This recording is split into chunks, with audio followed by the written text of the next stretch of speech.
प्रभु का मैं धन्यवाद करता हूँ जो वचन मैंने सुना कि सच में अ, प्रभु सहायता करे कि उस गुनगुनेपन से मैं भी बच पाऊं। कि कई बार कलीसिया में आते हुए कई साल बीत जाते हैं, लेकिन उस गुनगुनेपन में आने में समय नहीं लगता है।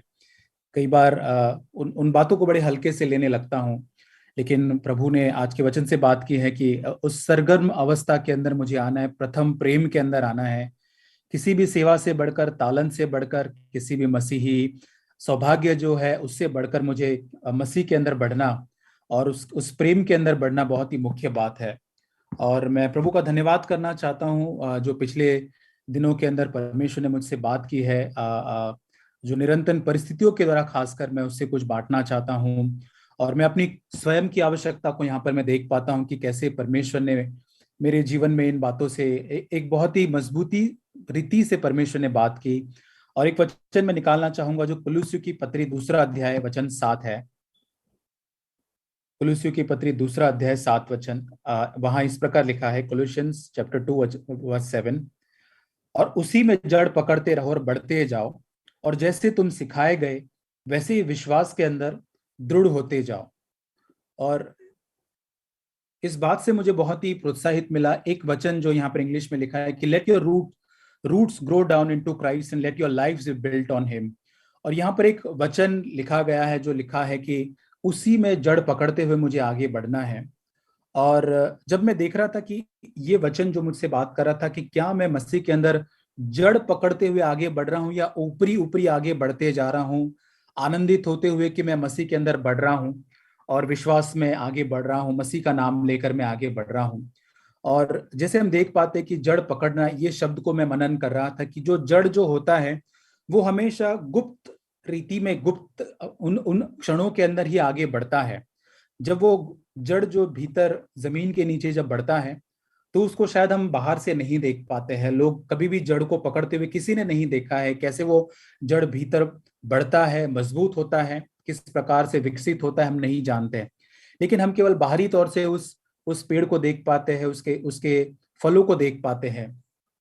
और तब मैं देख पा रहा था कि एक एक उन्नति, प्रोग्रेस जो है वो एक भीतर के जीवन में उस जड़ के अंदर होती है, भीतरी अवस्था के अंदर होता है, जहां पर कोई भी व्यक्ति उसको नहीं जान पाता है। वो है मेरे हृदय की गहराई। तो इस वचन के द्वारा मैं यही सोच रहा था कि मेरे हृदय के अंदर एक जड़ पकड़ने की अवस्था होना बहुत बहुत जरूरी है।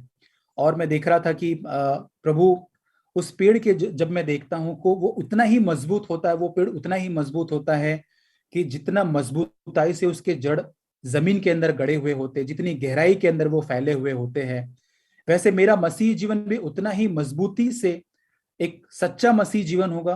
जितना अधिक जड़ उस गहराई के अंदर मेरा जीवन जितना मजबूती से मसीह के अंदर बढ़ा हुआ होगा। और इन दिनों के अंदर एक एक चीज जो मैं सीख रहा था, जो मुझे बहुत ही प्रोत्साहित इन दिनों में कर रहा था, और प्रभु सिखा रहे उन उन बातों के अंदर कि मनुष्य के ऊपर जो मेरी जो निर्भरता जो है, मेरी जो डिपेंडेंसी है, उसको घटाकर मुझे केवल परमेश्वर की ओर सब रीति से देखना है। जैसे एक वचन भजन संहिता 146:3 में लिखा है, साम्स 146:3 में लिखा है, तुम प्रधानों पर भरोसा न रखना, न किसी व्यक्ति पर, क्योंकि उसमें उद्धार करने की शक्ति नहीं है। और यहाँ पे लिखा है कि तुम प्रधानों पर भरोसा न रखना। मसीह होने के नाते मैं देख रहा था अपने आप को कि मैं शायद किसी बड़े बड़े प्रधानों पर भरोसा नहीं रखता, लेकिन किसी किसी स्रोत को, चीजों को, विचारों को, किसी ऐसी बातों को मैं अपना प्रधान बनाने की कोशिश करता हूँ और उस पर निर्भर होने की कोशिश करता हूँ। कई बार मैं असफल होता हूँ। एक क्षेत्र जहां पर प्रभु मुझे इन दिनों में सिखा रहे हैं कि केवल परमेश्वर के ऊपर एकमात्र मैं अपना पूरी तरह से निर्भरता को बनाए रखूं, हर हर रीति से। और देख रहा था कि अपने खुद के स्रोत के ऊपर, अपने स्वयं के ऊपर निर्भरता बनाने में कितना अधिक धोखा एक होता है। और जब मैं अपने आप के ऊपर स्वयं के अंदर निर्भर होता हूँ, अपनी खुद की क्षमता के ऊपर, योग्यता के ऊपर, मैं देखता हूँ जीवन इतना एक संघर्ष से भरा हुआ हो जाता है, बोझ सा लगने लगता है। हर बार एक परिश्रम करने वाला या उस विश्राम से बाहर आ जाने वाला मैं जीवन देखता हूँ। और पिछले कुछ दिनों के अंदर परमेश्वर ने ऐसी परिस्थितियों को मेरे जीवन के अंदर अनुमति दी, जहां पर मैं देख पा रहा था कि मनुष्य के ऊपर की जो निर्भरता है, परमेश्वर तोड़ने की कोशिश कर रहा था, पर मैं उसे टूटने नहीं दे पा रहा था। और मैं चाह रहा था कि नहीं, मुझे ये भरोसा, ये आसरा चाहिए प्रभु मुझे, लेकिन प्रभु बार बार उन सारे स्रोतों को एक के बाद तोड़ रहा था, जैसे उन दरवाजों को बंद करते जा रहा था। और मेरे लिए बड़ा दर्दनाक हो रहा था जब वो दरवाजे एक के बाद आश्रित होने वाले दरवाजे बंद हो रहे थे। और प्रभु वहीं पर मुझे इस पाठ को सिखाना चाह रहा था कि मैं तुझे उन भरोसा रखने वाले उन सारे स्रोतों से छुटकारा देना चाहता हूँ, छुड़ाना चाहता हूँ, जहां पर तू अपने भरोसे को, अपनी आशा और अपेक्षा को लगा के रख रहा है। उन दरवाजों को मैं बंद करना चाहता हूँ। और ये मेरे लिए एक टूटने वाली बात थी। जब मैं इस बात में से गुजर रहा था, मैंने देखा कि प्रभु एक टूटे हुएपन की अवस्था से मुझे लेकर जाने की कोशिश कर रहा था, कि उन दरवाजे को, उन निर्भरता को खासकर उन सारी बातों से बंद कर सके, ताकि मैं सीख सकूं पूरी तरह से परमेश्वर पर भरोसा रखना। और ये मेरे लिए कठिन होता जा रहा था कि प्रभु, मैं भीतर से नहीं चाह रहा था, लेकिन परमेश्वर बार बार उन दरवाजों को बंद कर रहा था। और प्रभु कई बार उन उन बातों को सिखाता है ताकि हम उस बात को सच में, उस पर आश्रित होना सीख सके। और एक बात मैंने सीखा कि जब मैं इस बात को पूरी तरह से जानकारी, मैं मैं इस बात को जान जाता हूं कि मैं अपने आप से सारी बातों को नहीं कर सकता हूं। मैं सारी समस्याओं को, सारी बातों को अपने बल से, अपने सामर्थ्य से, अपने ज्ञान से, अपने अनुभव से नहीं उसका समाधान ला सकता हूं। इस बात को जानना मेरे लिए बहुत ही जरूरी था, ताकि मैं अपने आप पर भरोसा न रख पाऊं। और मैंने इस बात को जाना कि प्रभु, मैं इन बातों को अपने आप से नहीं कर सकता, मुझे परमेश्वर की आवश्यकता है। और ये एक टूटा हुआ पन था जहां पर मैं कह सकूं, प्रभु मैं इस बात को नहीं कर सकता, मुझे परमेश्वर के अनुग्रह की, उसकी सहायता की वहां पर आवश्यकता है। मुझ में वो बल नहीं कि मैं आगे बढ़ पाऊं। पर प्रभु दिखा रहे थे कि मेरे अंदर एक घमंड का वो हिस्सा है, जहां पर मैं परमेश्वर के ऊपर आश्रित नहीं रह पा रहा था, या नहीं रहना चाहता था। मैं अपने उन स्रोतों को बंद होते हुए देखना नहीं चाहता था। ये एक घमंड था मेरे अंदर। लेकिन परमेश्वर दिखाना चाहता है था कि मुझसे अलग होकर तू कुछ भी नहीं कर सकता। मैं परमेश्वर के ऊपर पूरी तरह से असहाय रूप से निर्भर होकर ही उस मसीह जीवन को जी सकूं। और जैसे भजन संहिता 34 में वो वचन लिखा है, भजन संहिता 34 17 या 18 वचन में लिखा है कि परमेश्वर जो है टूटे मन वालों के समीप रहता है, और वो पीसे हुओं का उद्धार करता है। और ये वचन मेरे लिए नजदीकी से, बहुत ही बारीकाई से मेरे पास आया कि परमेश्वर मेरे करीब रहना चाहता है। वो तभी करीब रह सकता है जब मेरा मन एक टूटा हुआ होगा, पूरी तरह से उस पर निर्भर होगा। मूसा के जीवन को जब मैं देख रहा था कि 40 साल तक किस प्रकार परमेश्वर ने उसको तैयार किया, उस ब्रोकननेस के द्वारा, उस टूटे हुए पन की अवस्था के द्वारा। प्रेरितों के काम 7वें अध्याय में, 22 अध्याय में इस प्रकार मूसा के बारे में लिखा था कि मूसा, एक्ट्स चैप्टर 7 वर्स 22, मूसा को मिस्रियों की सारी विद्या पढ़ाई गई थी, वह वचन और कामों में सामर्थी था। यहाँ पर हम देखते हैं कि वचन बोलने में और कामों के अंदर बहुत ही सामर्थ्य, बहुत ही तालंत से भरा हुआ व्यक्ति, क्षमता से भरा हुआ व्यक्ति था।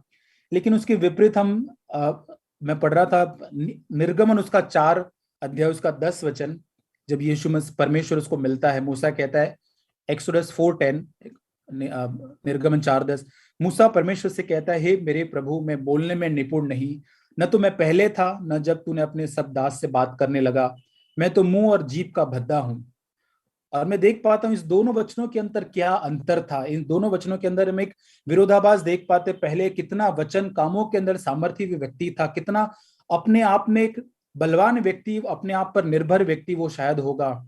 लेकिन अब वो कहता है मैं इस बात को नहीं कर सकता। अब इन दोनों वचनों के अंदर जब मैं अंतर ढूंढ रहा था, उस 3 अध्याय के अंदर वचन, एक्सोडस, निर्गमन के 3 वचन, 2 अध्याय 2 और 3 के अंदर, मैंने देखा कि परमेश्वर ने अपनी सामर्थ को इस व्यक्ति के ऊपर प्रकट किया, उस जलती हुई झाड़ी के द्वारा जो पूरी तरह से टूटा हुआ था।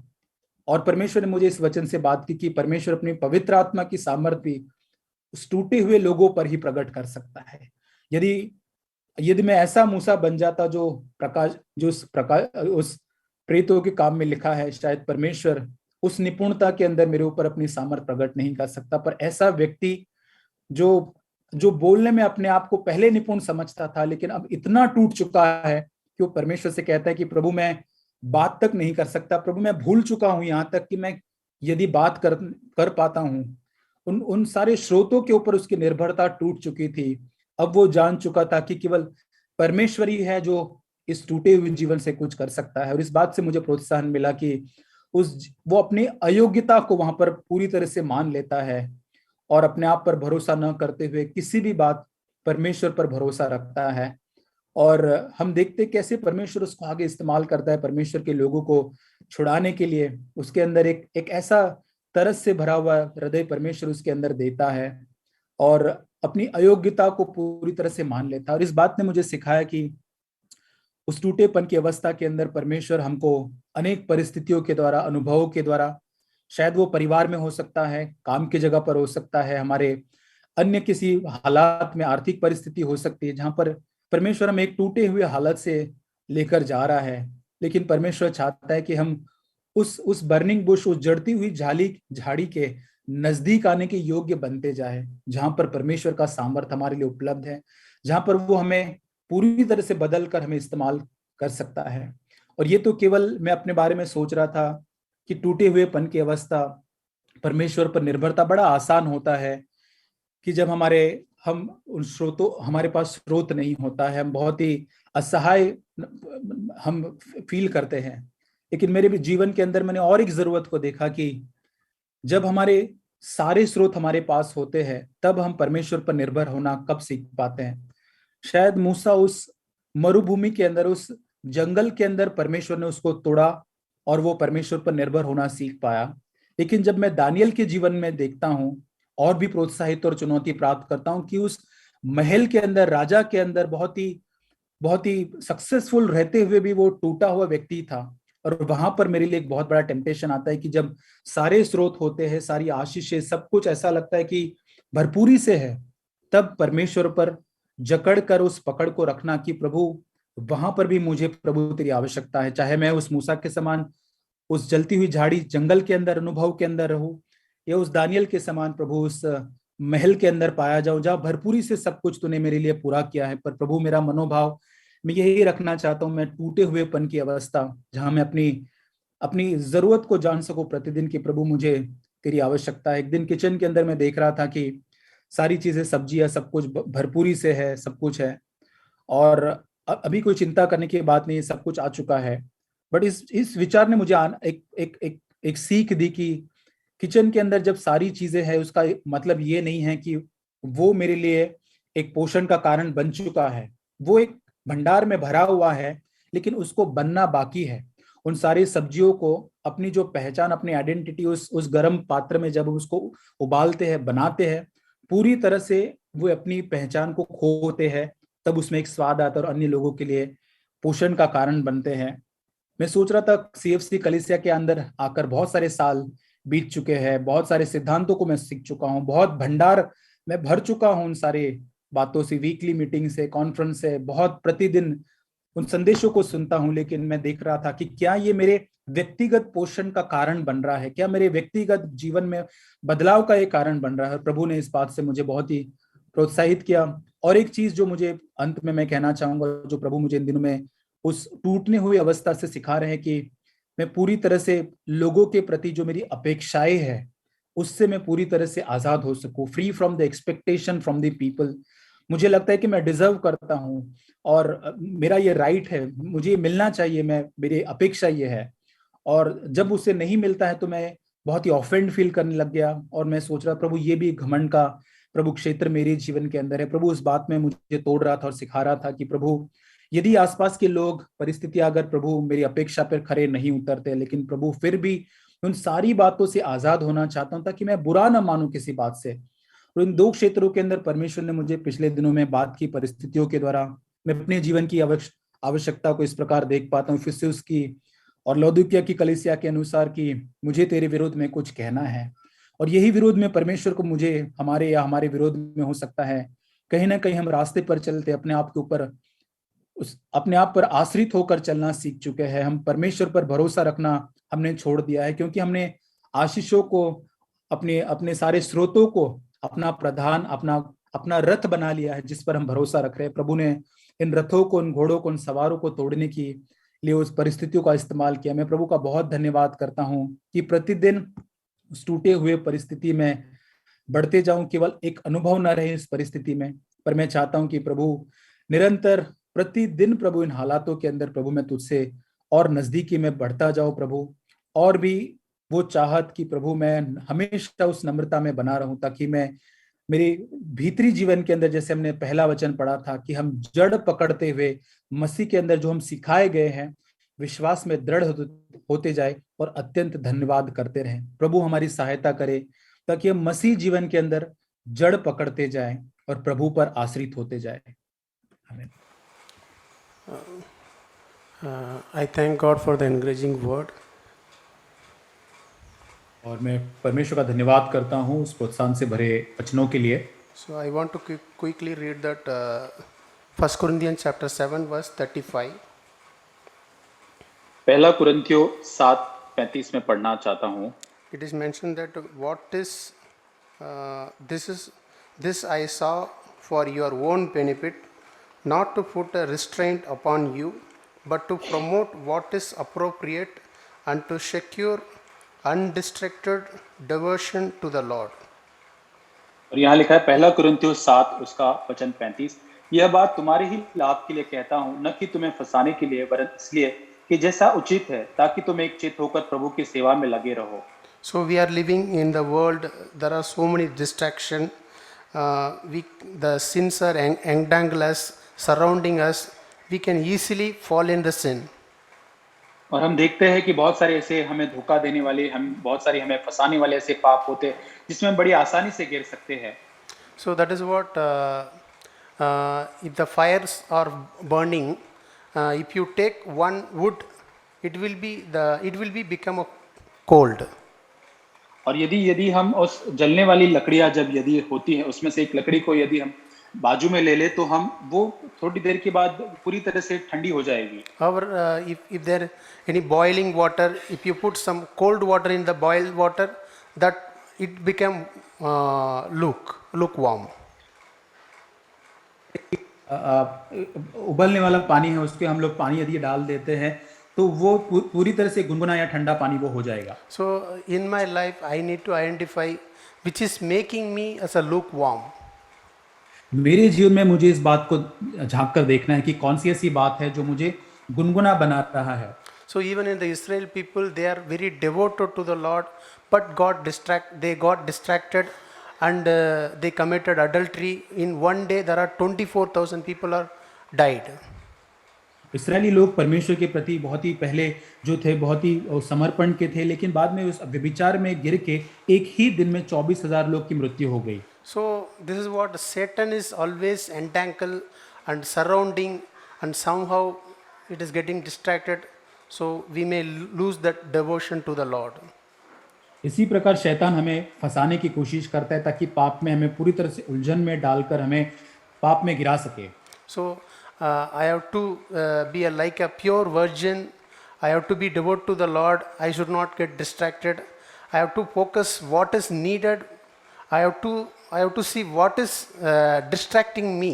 I need to. और मुझे पवित्र कुमारी के समान अपने आप को पवित्र बनाए रखना है ताकि मैं देख सकूं कि कौन सी बातें हैं जो मुझे विचलित कर रही है, मेरे ध्यान को भंग कर रही है। So that is what David also praying like that. Lord, show me what is wrong, what is unpleasing to you. Show me every day. I need to pray like that. इसी प्रकार दाऊद ने जैसे प्रार्थना किया कि प्रभु मेरे भीतर ऐसी कौन सी बात है, प्रभु ऐसी बातों को प्रभु मुझे तो दिखा। God will help everyone. Amen. और प्रभु हमारी सबों की सहायता करेगा। आमीन। I thank the Lord for the word that we heard today. मैं परमेश्वर को धन्यवाद देता हूँ जो आज हमने वचन सुने। Thank God that always the Lord is challenging us to come up higher.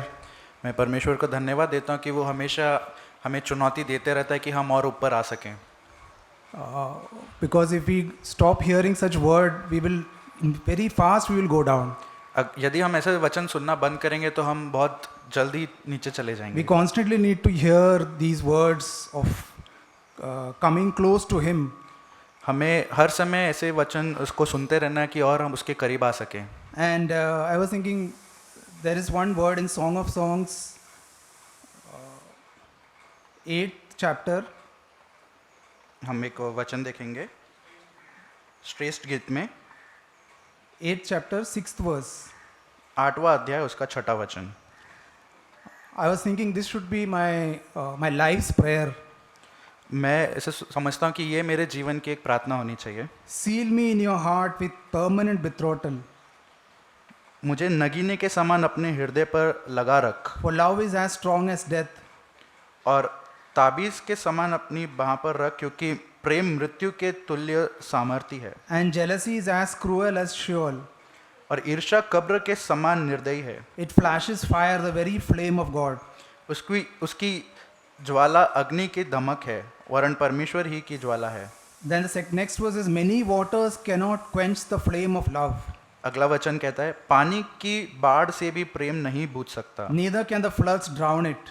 और न महानंदों से डूब सकता है। Yes, let this be the love that I have in my heart.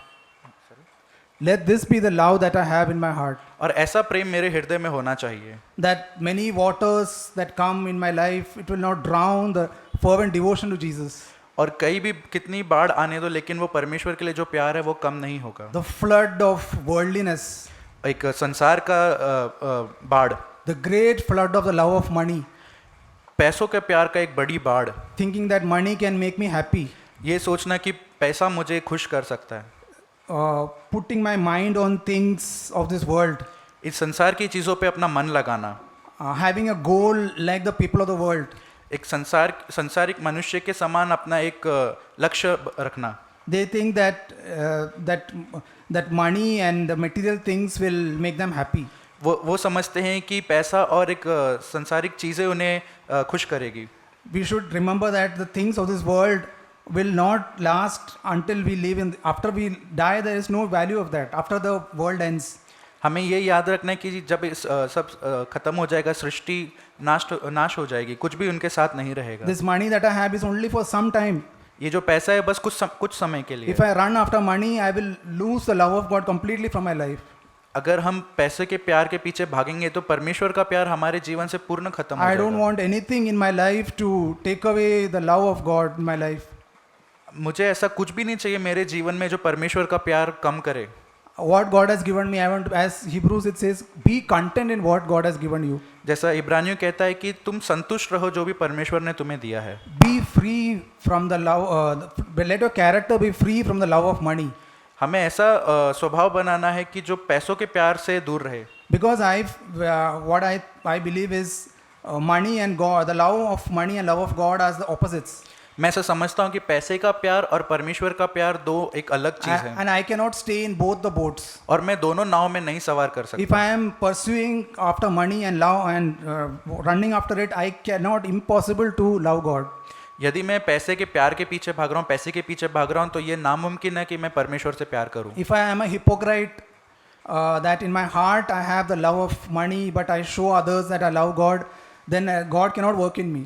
यदि मैं एक ढोंगी मनुष्य हूँ कि मैं मेरे हृदय में पैसों का प्यार है लेकिन मैं बाहर परमेश्वर का प्यार दिखाता हूँ, तो परमेश्वर मेरे जीवन में कभी काम नहीं It करेगा। can also be the slave of the opinion of man. या वो एक मनुष्य के What man will think, that I am always concerned about that.